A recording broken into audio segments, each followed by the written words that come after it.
कार्बनिक रसायन जो पढ़ाने जा रहे हैं, ये चैप्टर नंबर 4 है, रसायन विज्ञान का है, एनसीईआरटी बुक से है, जो कि 6 से लेके 12 तक का प्रैक्टिस करवाता है ये।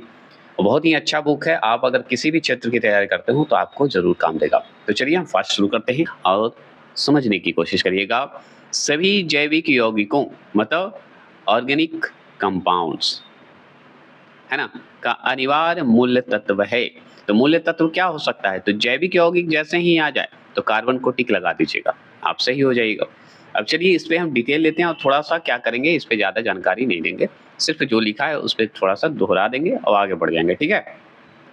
क्योंकि और सब्जेक्ट जो है खत्म करने की बात है। तो समानतः अगर हम बात करें तो प्रत्येक रासायनिक यौगिक की बात करेंगे, मतलब केमिकल कंपाउंड की बात करेंगे। कंपाउंड मतलब यौगिक और रासायनिक मतलब केमिकल, ऐसे याद रखिएगा। तो प्रत्येक रासायनिक यौगिक कार्बनिक अथवा जैविक यौगिक मतलब ऑर्गेनिक कंपाउंड कहलाता है। क्या कहलाता है? आप या इसे कार्बनिक कह दीजिए या जैविक यौगिक कह दीजिए। क्यों कहलाएगा? क्योंकि प्रत्येक जितने भी रासायनिक यौगिक हैं, प्रत्येक मतलब जितने भी, प्रत्येक सारा रासायनिक यौगिक हमारा जैविक यौगिक कहलाएगा या उसे कार्बनिक कहेंगे। आगे बात करते हैं जिसमें कार्बन पाया जाता है, तो जैविक यौगिक क्यों होगा और कार्बनिक क्यों कहेंगे? क्योंकि उसमें कार्बन पाया जाता है, जो कि हम टिक लगाए ऊपर। और भी बात करते हैं, कार्बन परमाणु के आपस में जुड़कर श्रृंखला बनाने की प्रवृत्ति के कारण प्राकृतिक में लाखों कार्बनिक यौगिक पाए जाते हैं। तो कार्बन परमाणु में क्या होता है कि आपस में जुड़कर क्या करते हैं, एक श्रृंखला बनाते हैं, ठीक है? और श्रृंखला बनाने की जो प्रवृत्ति है, जो उनका स्वभाव है, इसी के कारण प्राकृतिक में मतलब नेचर में लाखों कार्बनिक यौगिक आपको पाए जाएंगे। विश्व के सभी जैव पदार्थ की बात करेंगे, कार्बनिक यौगिकों से निर्मित होते हैं। तो विश्व के जितने भी जैव पदार्थ हैं मतलब ऑर्गेनिक हैं, ठीक है, वो कार्बनिक यौगिकों से ही निर्मित होते हैं।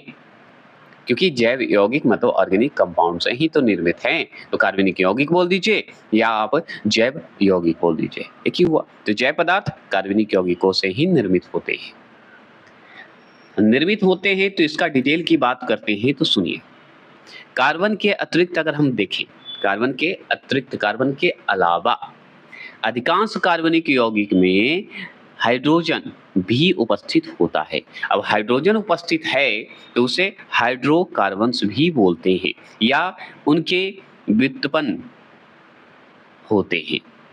इसके अधिकांश कार्बनिक यौगिक यहाँ पे देख लीजिए, इसलिए अधिकांश कार्बनिक यौगिक हाइड्रोकार्बन्स होते हैं।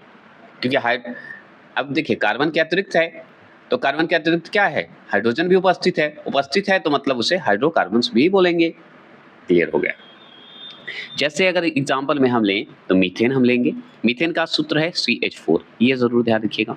मीथेन हो गया, एथेन हो गया जिसे C2H6 बोलते हैं, ये भी हमारा आपका जो है कार्बनिक का हिस्सा है, हाइड्रोकार्बन्स का हिस्सा माना जाता है। यूरिया को देखें तो यूरिया भी क्या है, यूरिया का सूत्र बताइए। यूरिया का CH4 तो लगा दीजिए क्योंकि इसमें मीथेन का आपका पूरा रहेगा और N2O रहेगा, तो CH4 N2O रहेगा। तो ये यूरिया का सूत्र हो गया। एथेन का सूत्र C2H6 हो गया, मीथेन का सूत्र CH4 हो गए। दूसरा प्रश्न क्या है सुनेंगे। दूसरा प्रश्न है कि कार्बनिक यौगिक से संबंधित गलत कथन का चयन कीजिए। तो कार्बनिक यौगिकों से संबंधित गलत कथन का चयन कीजिए, तो हम किसको बोलेंगे? ऑप्शन नंबर सी, वे सहज ज्वलनशील नहीं हैं, यही गलत कथन है आपका। क्योंकि वे जो है वे जल में घुलनशील नहीं है, ये बात सही है, लेकिन ज्वलनशील तो है ही, तो ये बात सच था। तो यहाँ पे हो गया घुलनशील, अगर नहीं होता तो सही हो जाता, लेकिन यहाँ पे हमको पूछा ही आंसर में कथन गलत, तो हमको गलत लगाना है ना, क्योंकि ज्वलनशील नहीं है, ज्वलनशील तो है ही नहीं, कैसे है? अब इसका डिटेल हम लेते हैं। कार्बनिक यौगिकों का गलनांक तथा क्वथनांक दो ही है, गलनांक क्वथनांक निम्न होता है। किसका? कार्बनिक यौगिक का। कार्बनिक यौगिक का हम देखें तो हमारा जो है गलनांक और क्वथनांक निम्न होते हैं। गलनांक अलग होते हैं, क्वथनांक अलग होते हैं। अब गलनांक क्या है, क्वथनांक क्या है उसकी बातें तो हम बाद में करेंगे, आगे कार्बनिक यौगिक में आया तो आया क्यों ये शब्द हम जानेंगे। तो सामान्यतः ये जल में जो है अघुलनशील होता है। कौन अघुलनशील होता है? कार्बनिक यौगिक अघुलनशील होता है किसमें? जल में। ये भी हम जान गए। कार्बनिक यौगिकों में मुख्यतः कार्बन और हाइड्रोजन उपस्थित होते हैं, जो कि हम ऊपर अभी जस्ट पढ़े हैं क्वेश्चन नंबर 1 में कि कार्बन और हाइड्रोजन उपस्थित होते हैं कार्बनिक यौगिक में। किसमें? कार्बनिक यौगिक में, इसलिए हाइड्रोकार्बन्स भी बोला जाता है। इनमें कार्बन के साथ ऑक्सीजन अथवा अन्य तत्व भी हो सकते हैं। अब ये नहीं कि आप ये सोचिए कि कार्बन और हाइड्रोजन उपस्थित है, हमारा ऑक्सीजन भी तो उपस्थित है और अन्य तत्व भी तो है, वो भी हमारा हो सकता है सम्मिलित इसमें, लेकिन कार्बन हाइड्रोजन बहुत इंपॉर्टेंट है। चलिए ये भी हम जान गए और जानकारी लेते हैं। अब देखिए कार्बनिक यौगिक जैसे ही आ जाए तो हम बोलते हैं सहजता से ज्वलनशील होते हैं, और वहां पे क्या लिखा था ऑप्शन नंबर सी में ज्वलनशील नहीं होते, यही तो गलत हो गया, क्योंकि ज्वलनशील तो होते हैं आराम से, सहजता मतलब आराम से जल सकता है, ज्वलनशील है, समझ गए। कार्बनिक यौगिक वे वायु में जलकर अधिक मात्रा में ऊष्मीय ऊर्जा मतलब थर्मल एनर्जी निर्मुक्त करते हैं, रिलीज करते हैं। कार्बनिक यौगिक तो है जो कि वायु में जलकर अधिक मात्रा में ऊष्मा ऊर्जा जो है रिलीज करता है, निर्मुक्त करता है, इसलिए कार्बनिक यौगिक को ईंधन के रूप में भी प्रयोग किया जाता है। तो कार्बनिक यौगिक को हम किस रूप में प्रयोग करते हैं? ईंधन के रूप में भी प्रयोग करते हैं। आप सुने होंगे CH4 मीथेन का नाम सुने होंगे, एथेन का नाम सुने, C2H6 अभी जस्ट ऊपर पढ़े, और भी बताइए जो कि हम लोग इस्तेमाल करते हैं, मतलब मीथेन, इथेन, ये सब जो क्या है कार्बनिक यौगिक का ही भाग है। तीसरा प्रश्न क्या है सुनिए। तीसरा प्रश्न बहुत ही इंपॉर्टेंट है। क्या इंपॉर्टेंट है? जानकारी लेते हैं। जब किसी बंद कमरे में कोयला जलाया जाता है, मान लीजिए एक बंद कमरे में कोयला आप जला दिए, तो कौन सी गैस घुटन और मृत्यु का कारण बनती है? तो बताइए कि अगर मान लीजिए रूम में अगर धुआं हो जाए, कोयला जलाएगा तो धुआं ही हो जाएगा। अब धुआं हो जाएगा तो नॉर्मल बात है कि गैस बनेगा, गैस बनेगा तो घुटन हो जाएगा, घुटन होगा तो मृत्यु भी हो जाएगी, मतलब मृत्यु लोक का प्राप्ति हो जाएगा। और हम लोग जानते हैं जीवन में आए हैं, पैदा हो गए, उसी समय से समझिए मृत्यु शुरुआत है हमारा। अब वो सब छोड़िए, वो सब बहस की बात है, आगे आंसर बताइए। तो इसका आंसर होगा कार्बन मोनोऑक्साइड। तो कौन सी गैस होती है? कार्बन मोनोऑक्साइड होता है, जो कि मृत्यु का कारण बन जाता है। इसलिए कहा जाता है कोयले जलाएं या कुछ भी, रूम बंद करके ज़्यादा न रहे। धुआं अगर हुआ, कोई गैस बन गया तो आपकी मौत निश्चित है ना। तो ये ध्यान रखना होगा कि कभी भी कमरे को पूरा बंद करके ना सोएं, है ना, ध्यान रखिएगा। आगे चलिए जानकारी लेते हैं। ये थोड़े बकवास के लिए क्षमा चाहते हैं। कोयले को जलाने पर कार्बन मोनोऑक्साइड मतलब CO2 नहीं, CO सिर्फ, कार्बन मोनोऑक्साइड। CO2 तो हमारा कार्बन डाइऑक्साइड हो जाएगा, है ना, लेकिन हमको यहाँ कार्बन मोनोऑक्साइड है।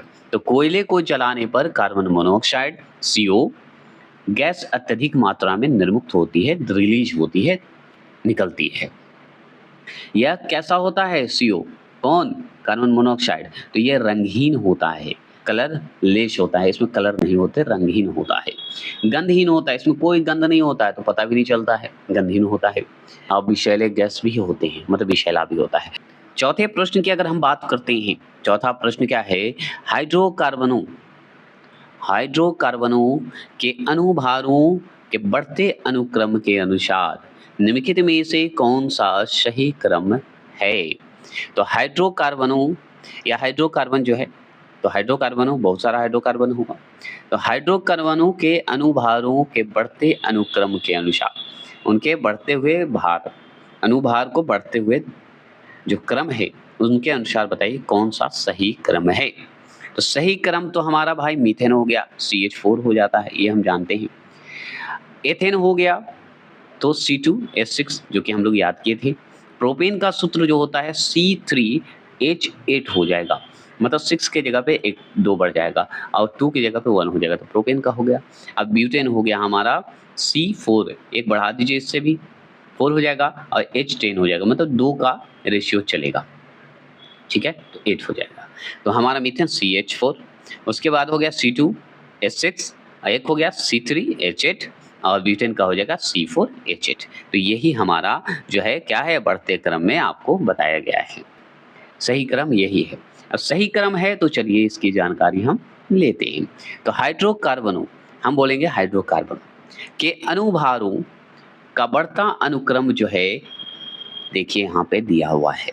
मीथेन CH4 है, एथेन है C2H6 है, प्रोपेन होगा फिर तीसरे नंबर पे C3H8 है और चौथे नंबर पे आपका ब्यूटेन है C4H10 है। ये हम जो रेशियो बताया गया उस हिसाब से याद करने के लिए मैंने बोला 1 2 3 4 ऐसे बताया गया और C4H10 ऐसे याद हो गया। अब ये तो आपका एग्जाम्पल में था जो कि हम बता दिए। हाइड्रोकार्बन जो है यौगिक है, कार्बनिक यौगिक है, हम जानते हैं, ऑर्गेनिक कंपाउंड है हाइड्रोकार्बन। तो इसकी और विशेष जानकारी लेते हैं। तो हाइड्रोकार्बन कार्बनिक यौगिक होता है जो कि केवल हाइड्रोजन मतलब H और कार्बन C परमाणुओं से मिलकर बने होते हैं। मतलब सिर्फ आपको हाइड्रोजन और कार्बनिक यौगिक से मिलकर बना होता है। तो हाइड्रोजन और कार्बन परमाणुओं से मिलकर बना होता है, ठीक है। हाइड्रोकार्बन हम कहते हैं, कार्बनिक यौगिक कहते हैं। तो मीथेन, इथेन, प्रोपेन, ब्यूटेन ये सब जो है हमारा क्या है, हाइड्रोकार्बन का हिस्सा है, जो कि हम सबसे पहले नंबर क्वेश्चन में इसकी बात किए थे। इसकी बात हम सेकंड में भी किए थे सूत्र का। तो सूत्र हम हमेशा लिखाते जा रहे हैं क्योंकि आपको याद होते जाए, सिर्फ सुनिए, लिखने की आवश्यकता नहीं है।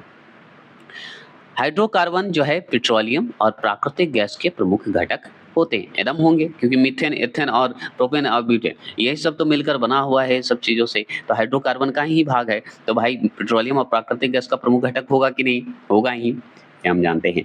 ये ईंधन मतलब फ्यूल और स्नेहक मतलब ल्यूब्रिकेंट्स बोलते हैं के रूप में तथा प्लास्टिक, रेशे, रबड़, विस्फोटक एवं औद्योगिक रसायनों के निर्माण में कच्चे माल के रूप में प्रयोग किए जाते हैं।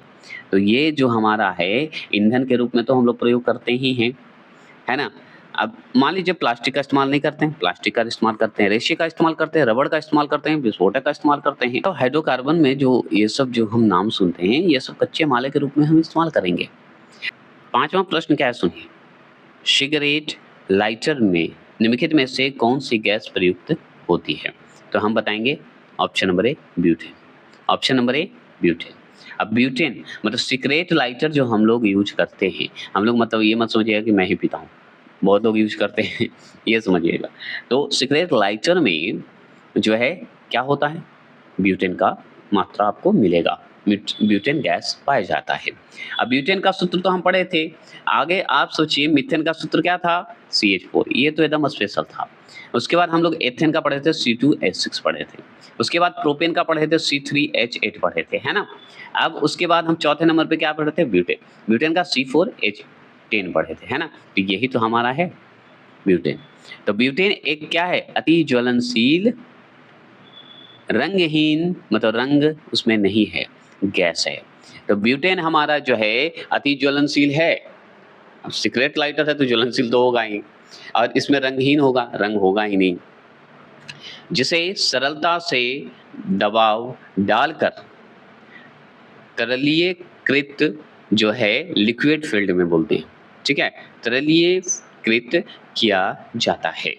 मतलब तरलीयकृत मतलब द्रव अवस्था में उसे रख के हम लोग ज्वलनशील प्रवृत्ति में मतलब उसके यूज करते हैं, है ना। लिक्विड फील्ड में रखते हैं, लिक्विड होता है मतलब द्रव अवस्था में, तरलीयकृत मतलब द्रव अवस्था में किया जाए।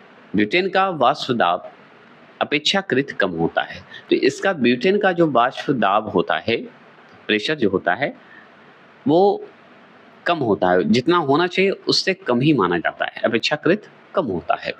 इसलिए इसे प्लास्टिक में छोटे दाब पत्रों में रखना सरल होता है। और देखिए इसमें जो है वाष्प दाब जो है, वाष्प दाब के अपेक्षा बोल रहा है, ठीक है ना। ब्यूटेन का जो है वाष्प दाब के अपेक्षाकृत कम होता है, जितना होना चाहिए वाष्प दाब के अपेक्षा वो कम होता है, और कम होता है इसलिए क्या है ना कि इसे आप छोटे से प्लास्टिक में भी रख सकते हैं, प्लास्टिक के डिबिया में भी रख सकते हैं, पात्रों में रख सकते हैं। कारणों से ही इसका उपयोग सीक्रेट लाइटरों में किया जाता है। तो ये सीक्रेट लाइटरों में इस्तेमाल किया जाता है, इसलिए किया जाता है क्योंकि वो प्लास्टिक का जो है डिबिया कहिए, पात्र के, उसमें आराम से रह सकता है, उतना दिक्कत नहीं होती। शिक्षा है कि निम्नलिखित में से कौन सा कार्बन का अपरूप नहीं है? कौन सा अपरूप नहीं है? तो हम बताएंगे ऑक्सी का कार्बन्स, ऑक्सी कार्बन्स ऐसे बोलते हैं, ठीक है। तो ऑक्सी कार्बन्स जो है ये कार्बन का अपरूप नहीं माना जाता है। हीरा, ग्रेफाइट और फ्लोरीन्स ये सब जो है माना जाता है आपका कार्बन का अपरूप, मतलब उसका हिस्सा माना जाता है।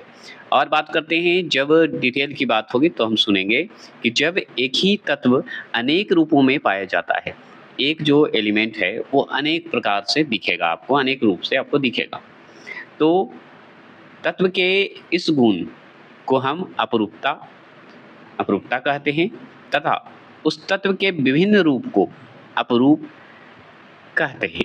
आप अपरूपता कह दीजिए, मतलब अगर मान लीजिए तत्व का गुण की बात करेगा तो अपरूपता, ठीक है, एक ही है, ध्यान रखना है। अगर तत्व के विभिन्न रूपों का पूछे तो अपरूप बता देना है, तो अपरूपता कहिए या अपरूप कहिए, एक ही है। तो बस इतना ध्यान रखना होगा कि अगर अनेक रूपों में पाया जाता है हमारा तत्व, और तत्व जब अनेक रूप में पाया जाएगा और उसके गुण की बात होगी या उसके विभिन्न रूपों की बात होगी, तो हम बताएंगे अपरूप बता देंगे, उसे क्या कहेंगे?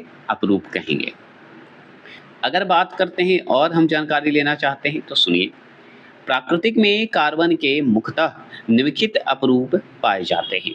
तो प्राकृतिक में, नेचर में अगर देखा जाए तो कार्बन के बहुत ही रूप आपको मिलेगा, अलग अलग रूप में, अलग अलग हिस्से में आपको कार्बन को मिलेगा।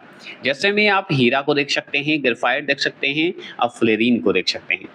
तो ये सब जो है हीरा, ग्रेफाइट, फ्लोरीन, ये सब जो है कार्बन का अपरूप है, कार्बन का हिस्सा है, कार्बन के अंदर रखा जाता है, कार्बन के अंतर्गत रखा जाता है, ये भी आप बोल सकते हैं। और भी जानिए, फ्लोरीन है तो फ्लोरीन तो आप जान ही रहे हैं, और इसके बारे में हम पढ़े थे पहले चैप्टर में ही। बकमिंस्टर फ्लोरीन भी होता है, फ्लोरीन बोलिए या मिंस्टर फ्लोरीन बोलिए। ग्राफीन भी आपका ये कार्बन का अपरूप है।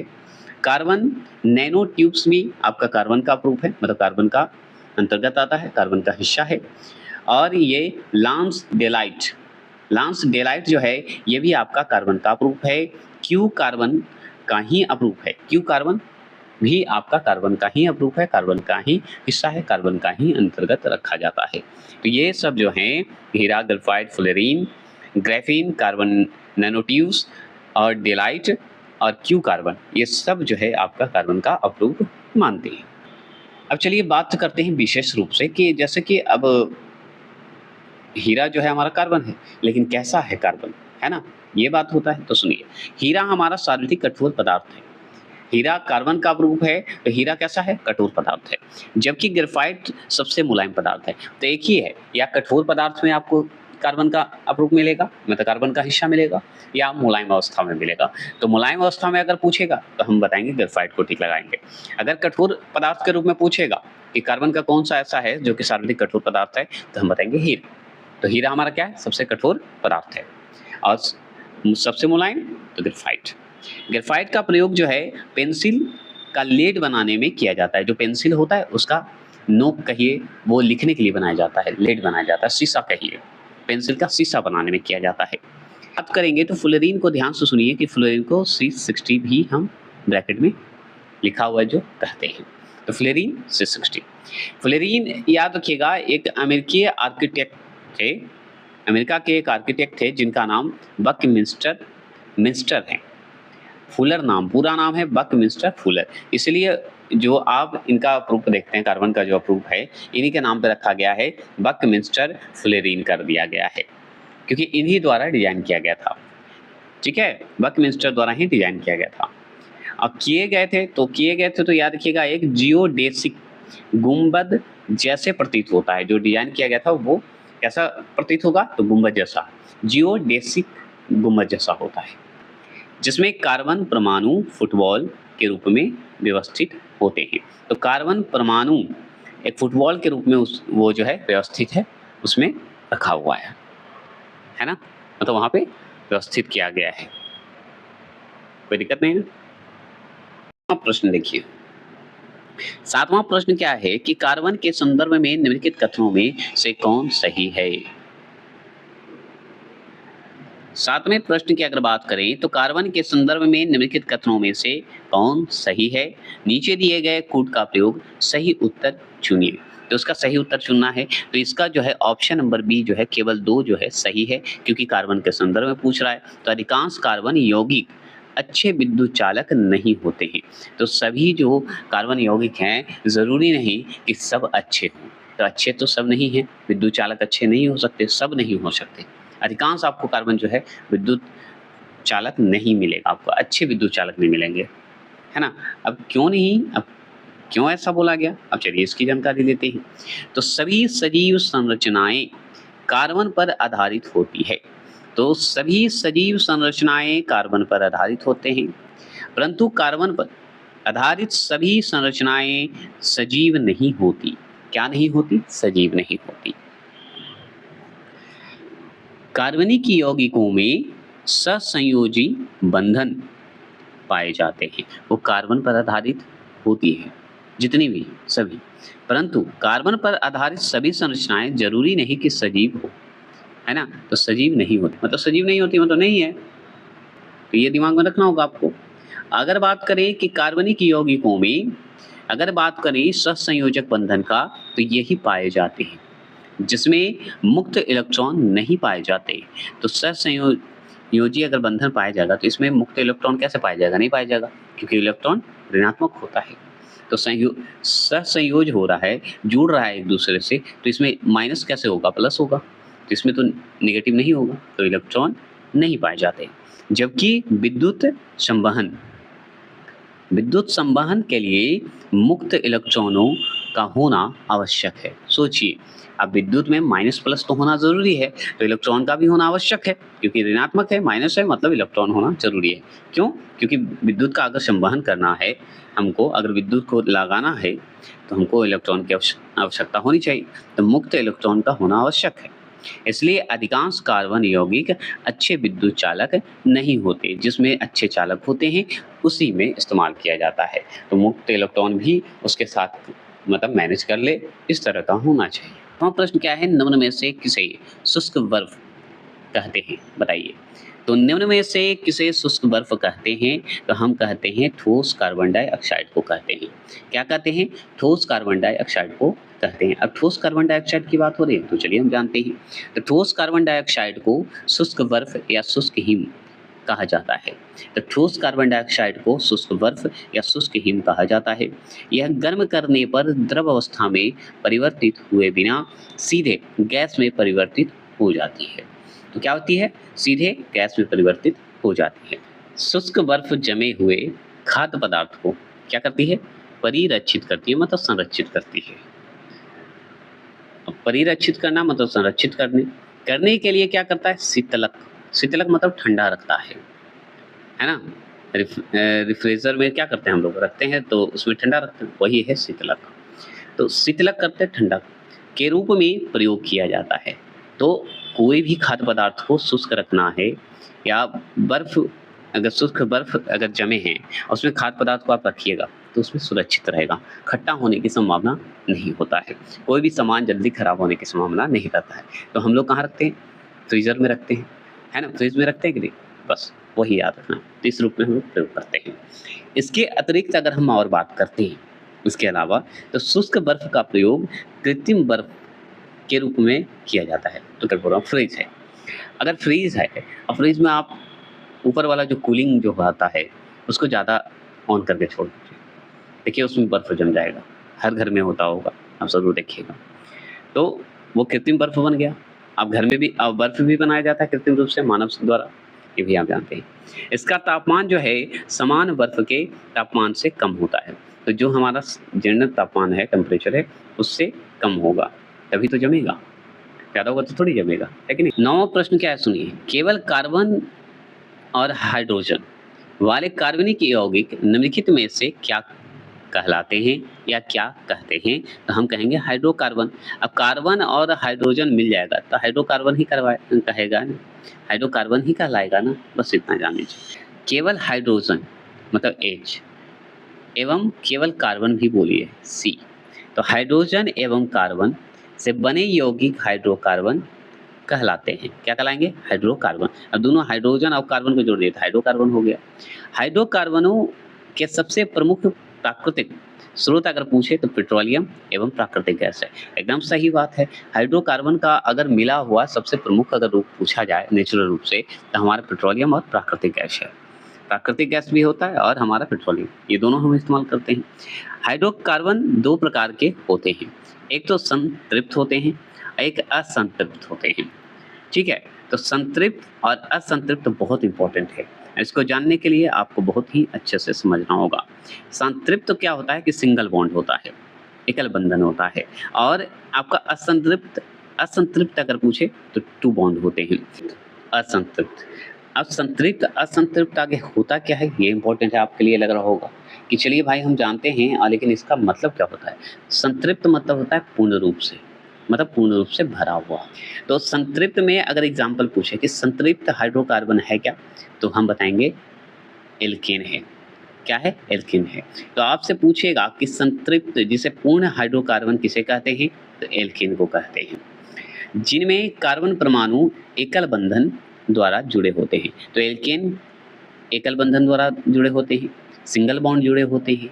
और इसी को अगर हम चाहें तो संतृप्त में क्या है, एकल बंधन की बात हो रही है, सिंगल बॉन्ड की बात हो रही है। असंतृप्त हाइड्रोकार्बन दो रूपों में होता है, मतलब दो रूप में होता है, मतलब द्विबॉन्ड होता है। अब द्विबॉन्ड है तो सुनिए, एल्कीन है। एल्केन आप पढ़े जो कि हमारा एकल बंधन है, सिंगल बॉन्ड है।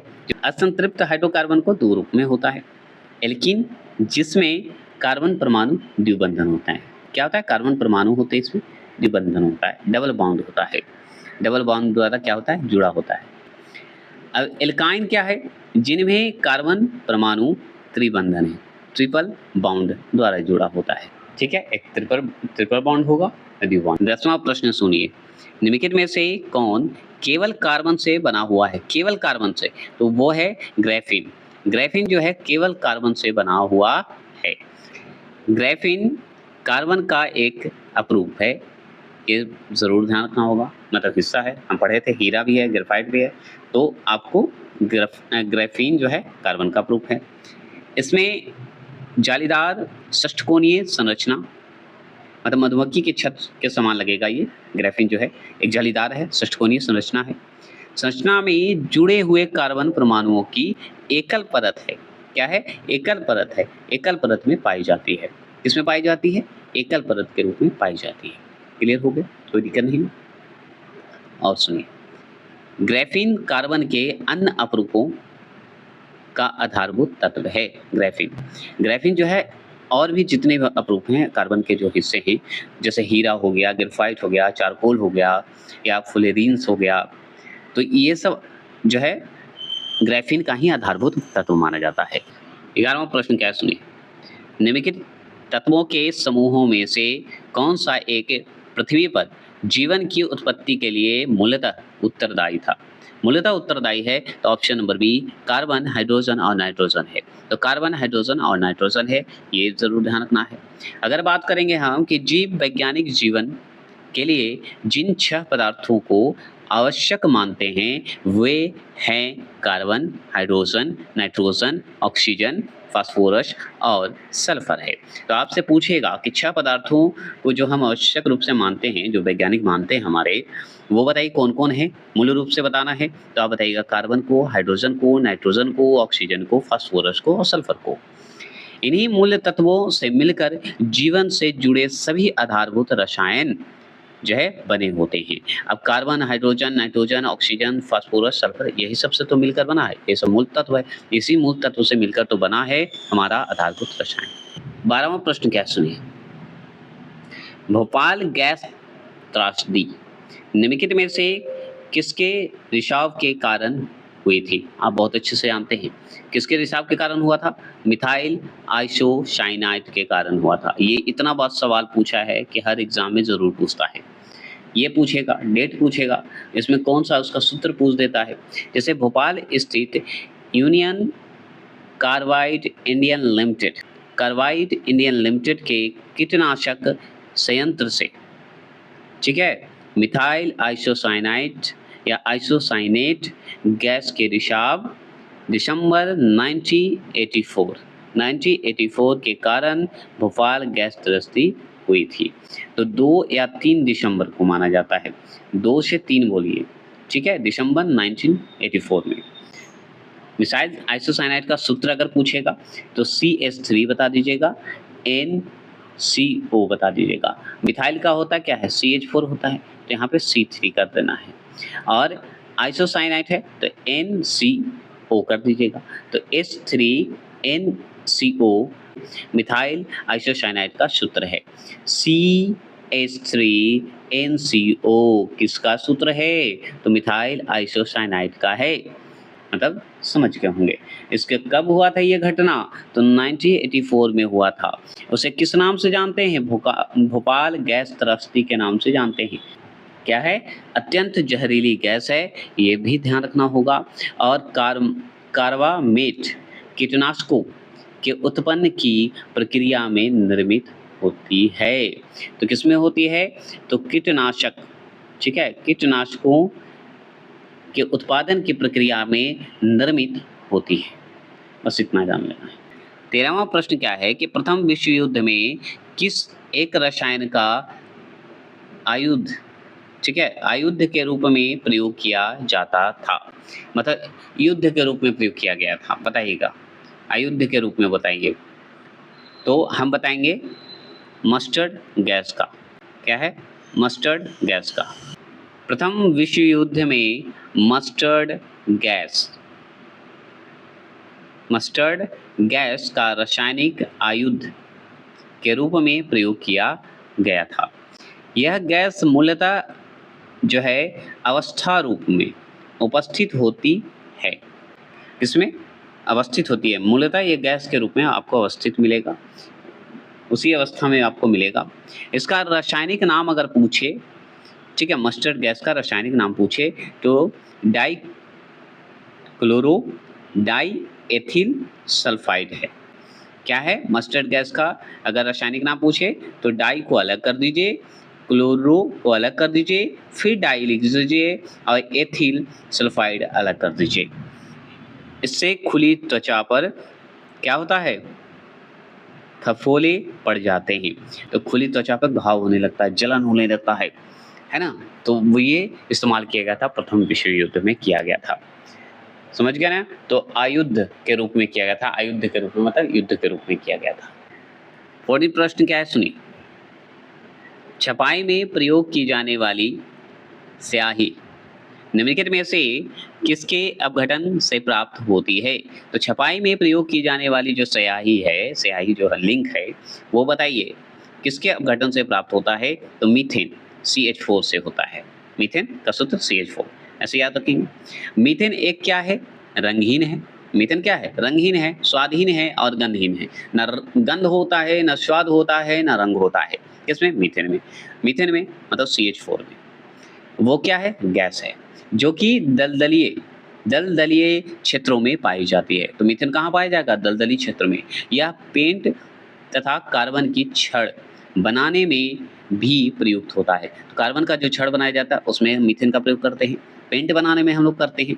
भट्ठी प्रक्रिया के दौरान मीथेन को 100 डिग्री सेल्सियस तापमान पर जलाने पर ब्लैक कार्बन प्राप्त होता है। तो मीथेन को CH4 को अगर जलाइएगा कितने डिग्री सेल्सियस पे, तो 100 डिग्री सेल्सियस पे, तो क्या होगा, ब्लैक कार्बन प्राप्त होगा। और ब्लैक कार्बन प्राप्त होगा जिससे हम स्याही का निर्माण जो है करते हैं, या जिससे स्याही का निर्माण किया जाता है। तो किससे, मीथेन से करते हैं। 15वां प्रश्न है, निम्नलिखित में से कौन सा रसायन फल पकाने के लिए उपयोग में लाया जाता है। तो हम जानते हैं कैल्शियम कार्बाइड का प्रयोग करते हैं। कैल्शियम कार्बाइड का प्रयोग फल पकाने के लिए किया जाता है ना, फल पकाने के लिए किया जाता है। यह एसिटिलीन एजेंट रूप में काम करता है। किस रूप में काम करेगा, पूछेगा कि अगर मान लीजिए कैल्शियम कार्बाइड का हम इस्तेमाल करते हैं भाई फल पकाने में, तो किस रूप में काम करेगा, तो एसिटिलीन एजेंट के रूप में काम करता है। 16वां प्रश्न क्या है, वेल्डिंग क्या है, वेल्डिंग वेल्डिंग में प्रयोग की जाने वाली गैस, बिल्डिंग में जो हम लोग प्रयोग करते हैं वो वाली गैस कौन सी है? तो हम ऑक्सीजन तथा एसिटिलीन का प्रयोग करते हैं बिल्डिंग करने के लिए। बिल्डिंग बोल दीजिए, बिल्डिंग कर दिया है, ठीक है। तो एसिटिलीन को एथीन भी कहा जाता है। तो एसिटिलीन को किस नाम से जानते हैं? एथीन के नाम से जानते हैं। हो सकता है ऑक्सीजन तथा एथीन दे दे, तो टिक लगा के आइएगा, सही है। इसका प्रयोग जो है बिल्डिंग में किया जाता है। बिल्डिंग मतलब बिल्डिंग जो टूटा-फूटा जगह पे हम लोग जो बिल्डिंग नहीं करते हैं, मकान बनाते हैं तो करते हैं। तो ये सब चीज़ में बिल्डिंग करने के लिए हम इस्तेमाल करते हैं। गैस बिल्डिंग में ऑक्सीजन तथा एसिटिलीन का मिश्रण, ठीक है? मतलब गैस बिल्डिंग में अगर देखा जाए तो ऑक्सीजन और एसिटिलीन का मिश्रण होता है तथा एसिटिलीन सर्वाधिक प्रचलित है। तो एसिटिलीन जब सबसे ज़्यादा प्रचलित है, ये जान लीजिए बिल्डिंग के मामले में। तो उसमें ऑक्सीजन तो रहेगा ही, एसिटिलीन भी मिलाया रहता है। इसकी जगह पे हो सकता है एथीन दे दे, तो कोई गलत नहीं है। एथीन भी उसी का रूप है, उसी के नाम से जानते हैं। ऑप्शन है, एक बड़ा ऑप्शन में दे दिया गया है। देखिए यहाँ पे निम्नलिखित में कौन सा सत्य नहीं है? तो कौन सा सत्य नहीं है? तो ये आपका जो है 1 जो है सत्य नहीं है। फ्लोरीन युक्त कार्बन यौगिक है, यही सत्य नहीं है। क्यों सत्य नहीं है, अब इसके बारे में हम यहाँ पे विशेष रूप से जानकारी लेंगे कि फ्लोरीन का निर्माण के बारे में क्या जानते हैं। तो हम बताएंगे कि फ्लोरीन, आगे तो हम जान जाइए कि फ्लोरीन 60 बोला जाता है, मतलब 60 बोला जाता है, जो कि परमाणुओं वाला कार्बन का एक अपरूप है। हम इतना तो जानते हैं, कार्बन का ही हिस्सा है। हीलियम, ऑर्गन आदि जो हैं अक्रिय गैसों की उपस्थिति में, मतलब हीलियम, आर्गन जो गैस है, हीलियम हो गए, आर्गन हो गए आदि अक्रिय गैसों की उपस्थिति में जल ग्रेफाइट को वैद्युत अर्क में गर्म किया जाता है। तो जल ग्रेफाइट को वैद्युत अर्क में गर्म किया जाता है, तब फ्लोरीन का निर्माण होता है। तो फ्लोरीन का निर्माण समझ गए। फ्लोरीन कार्बन का शुद्धतम रूप है। फ्लोरीन जो है हमारा कार्बन का क्या है? शुद्ध रूप माना जाता है। इसे बंकमिंस्टर, कहीं कहीं देखिए बंकमिंस्टर दिया हुआ है, कहीं कहीं बकमिंस्टर किया हुआ है, ठीक है? मिंस्टर फ्लोरीन कहते हैं, तो बकमिंस्टर के नाम से भी जाना जाता है। बक बक बक बक करते रहते होंगे, इसलिए बकमिंस्टर फ्लोरीन के नाम से जानते हैं। HW Kota, HW Kota, HW Kota, E अस्मेले, क्या है? अस्मेले, तथा R एक कर्ल ने वर्ष 1985 में, कब? 1985 में कार्बन के नए रूप फ्लोरीन की खोज की। किसकी खोज की? फ्लोरीन की खोज की। इस खोज के कारण इन्हें वर्ष 1996 में जो है नोबेल पुरस्कार प्रदान किए गए। 18वां प्रश्न क्या है, सुनिए। एक हाइड्रोजन जिसमें कार्बन के 2 परमाणु द्विबंधन द्वारा जुड़े रहते हैं कहलाता है, तो कहलाता है एल्कीन कहलाता है। क्या कहलाता है? एल्कीन कहलाता है। अब एल्कीन कहलाता है तो चलिए हम जानते हैं। एल्कीन क्या होगा? असंतृप्त हाइड्रोकार्बन होगा। एल्काइन क्या है? तृतीय बॉन्ड है ना? ट्रिपल बॉन्ड है। ये 2 बॉन्ड है, ये 1 बॉन्ड है, सिंगल बॉन्ड है। एल्कीन जो है द्विबंधन युक्त असंतृप्त हाइड्रोकार्बन होता है। एल्कीन का अगर साधारण सूत्र पूछा जाए तो CnH2n होता है। तो अगर आपसे पूछे एल्कीन जो है क्या है? द्विबंधन, डबल बॉन्ड है और असंतृप्त हाइड्रोकार्बन होता है, और इसका एल्कीन का सूत्र पूछे तो CnH2n बता दीजिएगा, CnH2n बता देना है। तो आपसे पूछेगा CnH2n किसका सूत्र है? तो एल्कीन का सूत्र है। एल्कीन क्या है? तो असंतृप्त हाइड्रोकार्बन है। इसमें कितने बॉन्ड होते हैं? 2 बॉन्ड होते हैं। चलिए, ये आपको याद हो गया होगा। एल्कीनो के प्रथम सदस्य जो है एथिलीन अथवा एथीन की क्या है? अभिक्रिया क्लोरीन से कराने पर तैलीय द्रव प्राप्त होते हैं। क्या होते हैं? तैलीय द्रव प्राप्त होते हैं। तो अगर एथीन का सूत्र पूछे तो C2H4 बता देना है। क्या बता देना है? C2H4 बता देना है, ठीक है। अतः अगर बात करें हम लोग और, तो एल्कीनों को ओलिफिन तैलीय यौगिक बनाने वाले भी कहते हैं। क्या कहते हैं? तैलीय यौगिक बनाने वाले भी कहते हैं। 19वां प्रश्न क्या है सुनिए, बेंजीन में सिग्मा और पाई बंधन की जो है संख्या होती है, तो कितना होता है सिग्मा और पाई बंधन में, तो हम बताएंगे 12 और 3 होते हैं। तो बेंजीन एक क्या है हाइड्रोकार्बन है, इसमें 6 कार्बन परमाणु और 6 हाइड्रोजन परमाणु होता है। तो बेंजीन क्या है, बेंजीन हमारा हाइड्रोकार्बन है, और हाइड्रोकार्बन है तो कार्बन कितने होते हैं 6 कार्बन परमाणु होते हैं, और 6 कितने होते हैं 6 हमारा हाइड्रोजन परमाणु होते हैं, तो 12 तो हो गए। इसमें 12 सिग्मा हो गया और 3 पाई बंधन होते हैं, तो 12 सिग्मा आप देख लीजिए और 3 हमारा पाई बंधन हो गया। चलिए ये हो गया। 20वां प्रश्न की अगर हम बात करेंगे तो 20वां प्रश्न सुनिए, प्लास्टिक तथा पॉलीथीन के पूर्ण चक्रण के दौरान उत्पन्न कैंसर जनित रसायन है, तो क्या है ऑप्शन नंबर डी है डाइऑक्सिन व क्या कहते हैं प्यूरेन नहीं कहा जाता, फ्यूरेन कहा जाता है, तो ऑप्शन नंबर डी जो है सही है, डाइऑक्सिन व फ्यूरेन कहेंगे। अब चलिए डिटेल बात करते हैं।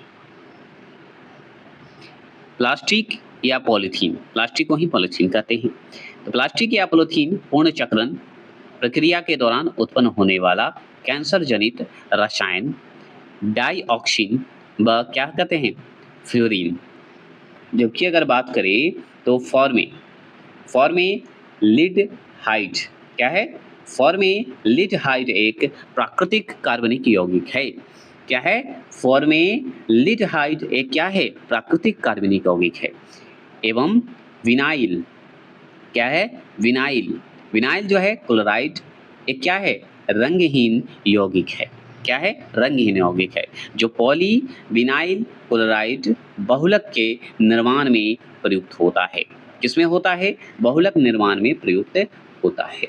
क्लियर हो गए, कोई दिक्कत नहीं, समझ गए होंगे।